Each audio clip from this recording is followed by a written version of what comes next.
GHMC commissioner ఇలంబర్తితో MLA Madhavaram Krishna Rao స్థానిక కార్పొరేటర్లు భేటీ అయ్యారు. జేహెచ్ఎంసీలో అసమగ్ర విధానాలతో భవన నిర్మాణదారులను ఇబ్బందులకు గురి చేయడంపై చర్చించారు. టౌన్ ప్లానింగ్ అవినీతి అధికారులపై చర్యలు తీసుకోవాలని కమిషనర్ ఇలంబర్తి టౌన్ ప్లానింగ్ సీసీపీకి ఫిర్యాదు చేశారు. హైదరాబాద్ ప్రాంతంలోని ప్రజలను భయభ్రాంతులకు గురి చేస్తున్నారని మండిపడ్డారు. ప్రజలకు అన్యాయం చేసే ఊరుకునేది లేదని హెచ్చరిస్తున్న ఎమ్మెల్యే మాధవరం కృష్ణారావుతో మా ప్రతినిధి క్రాంతి ఫేస్ టు ఫేస్.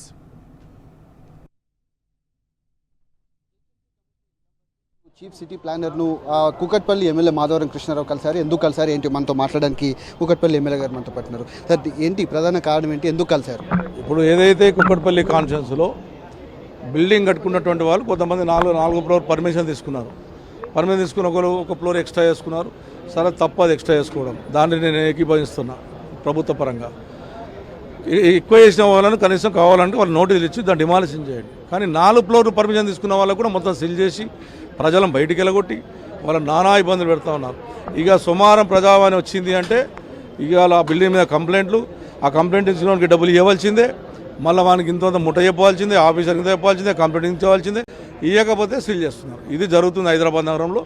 నేను ఇప్పటికైనా ఆఫీసర్లు కానీ ప్రభుత్వం కానీ సీరియస్ తీసుకొని ఎవరైతే డబ్బులు వస్తున్న యాక్షన్ తీసుకొని ఎవరికైతే నిరుపేదలను ఇలా కట్టుకున్నటువంటి వాళ్ళందరూ కాపాడమని చెప్తా ఉన్నాం.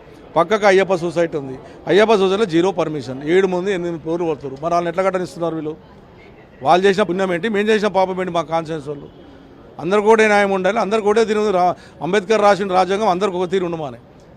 పక్కకు ఉన్నటువంటి అయ్యప్ప సొసైటీ కోటి పక్కన హౌసింగ్ బోర్డు కేబీఐబీ కాలనీ జరుగుతుంది కాదు. మా కేబీఐబీ కాలనీలో మా కుక్కడపల్లి కాన్ఫరెన్స్లో అన్ని ఈ రకంగా దోసుకు తినే ప్రయత్నం చేస్తారు, ప్రజలు ఇబ్బంది పెట్టే ప్రయత్నం చేస్తారు. కాబట్టి మీకు అందరు కూడా న్యాయం చేయండి.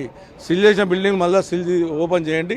వాళ్ళకి ఏదైనా కావాలంటే పెనాల్టీ ఏంటి, పైన రూమ్ అటు లేకపోతే దాన్ని తీసేయమంటే వాళ్ళే తీసేసుకుంటారు. అయ్యప్ప సొసైటీలోనే అన్ని పర్మిషన్ ఉన్నటువంటి ఎందుకు కూల్చట్లేదు? మీ దగ్గర ఉన్నటువంటి ఇండ్లకు పర్మిషన్లు ఉన్నప్పటికీ కూడా వాటిని సీజ్ చేస్తున్నారు. ఇటు టౌన్ ప్లానింగ్ వాళ్ళు కూడా ఇటు లంచాలకు ఎగబడ్డారంటూ కూడా చెప్తున్నటువంటి పరిస్థితి. కమిషనర్ను కావచ్చు, అంతేకాకుండా ఇటు చీఫ్ సిటీ ప్లానర్ను కూడా కలిసారు. వాళ్ళకి ఏం చెప్పారు? వాళ్ళు మీకు ఎలాంటి రైటింగ్లో ఇచ్చాను.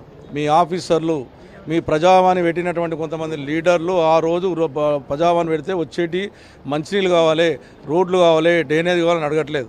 ఆ బిల్డింగ్ గులగొట్టాలి, వాడు నాకు డబ్బులు ఇవ్వలేదు. ఈ రకంగా ప్రజావాణిలో జరుగుతున్నటువంటి తతన మీరు ఒకసారి ఆలోచన చేయండి. మీరు చూడండి నిర్దాక్షిణ్యంగా ఏం జరుగుతుంది మీ ఆఫీసర్ని అడగండి. బిల్డింగ్ల మీద డబ్బులు తీసుకుంటున్నారు, ఇవ్వకపోతే సీల్ చేస్తున్నారు, ఇచ్చినా సీల్ చేస్తున్నారు. ప్రజల దగ్గర విపరీతమైన డబ్బు వసూలు చేస్తున్నారు. జరగకుండా మీరు లా ప్రకారం ఏ రకంగా కట్టుబడి చేయండి. కానీ పక్కకున్న అయ్యప్ప సొసైటీకి మంచిగా ఉండాలి, పక్కకున్న నాకంద నాశనంగా ఉంటే నా ప్రజలు 3 సార్లు గెలిపించారు కాబట్టి ఖచ్చితంగా ప్రజల పక్షాన్ని నిలబడతాం, ఖచ్చితంగా పోరాడతాం. ఈ తతంగం ముగియపోతే ఒకవేళ మీ భవిష్యత్ కార్యాచరణ ఏ విధంగా ఉండబోతుంది? ఇటు ఎమ్మెల్యేలతో కలిసి నిరాహార దీక్ష కూడా చేస్తామని చెప్పారు కూడా, ఎట్లా ఉండబోతుంది? ఎట్టి పరిస్థితుల్లో ఈ తతంగం చేయకపోతే ప్రజల పక్షాన్ని నిలబడతాం. ప్రజల పక్షాన్ని నిలబడి ఏం చేయాలని చేస్తాం, ప్రాణం వదిలేనా సరే ప్రజలను కాపాడుకుంటాం. ఇది తను చెప్తున్నటువంటి పరిస్థితి కనబడుతుంది. ముఖ్యంగా టౌన్ ప్లానింగ్లో ఉన్నటువంటి కొంతమంది అధికారులు పర్మిషన్లు ఉన్నప్పటికీ కూడా వాటిని సీజ్ చేస్తున్నారు. పైసలు కనుక ఇవ్వకపోతే బిల్డింగ్లన్నీ కూడా సీజ్ చేస్తున్నటువంటి పరిస్థితులు కనబడుతున్నాయని కూడా చెప్తున్నారు. అయ్యప్ప సొసైటీలో కావచ్చు, మిగతా ప్రాంతాల్లో కూడా దాదాపు 7-8 ఫ్లోర్లు ఉన్నటువంటి బిల్డింగ్లకు అక్కడ వదిలేస్తున్నారు. కానీ కేవలం నా కాన్స్టిట్యూన్సీలో మాత్రమే ఇదే పరిస్థితి కొనసాగుతుంది. అటు ప్రోటోకాల్ కూడా పాటించట్లేదంటూ కూడా తాను ఆగ్రహం వ్యక్తం చేసినటువంటి నేపథ్యంలో ఖచ్చితంగా ఈ తతంగం పైన కమిషనర్ కావచ్చు, ఇటు చీఫ్ సిటీ ప్లానర్ కూడా స్పందించకపోతే, విజిలెన్స్ దాడులు కనుక జరగకపోతే ఖచ్చితంగా రాబోయేటువంటి రోజుల్లో దీనిపైన ఖచ్చితంగా పోరాటం చేస్తామంటూ కూడా తాను చెప్తా ఉన్నారు. కెమెరామెన్ శ్రీధర్తో కిరణ్, టీ న్యూస్, హైదరాబాద్.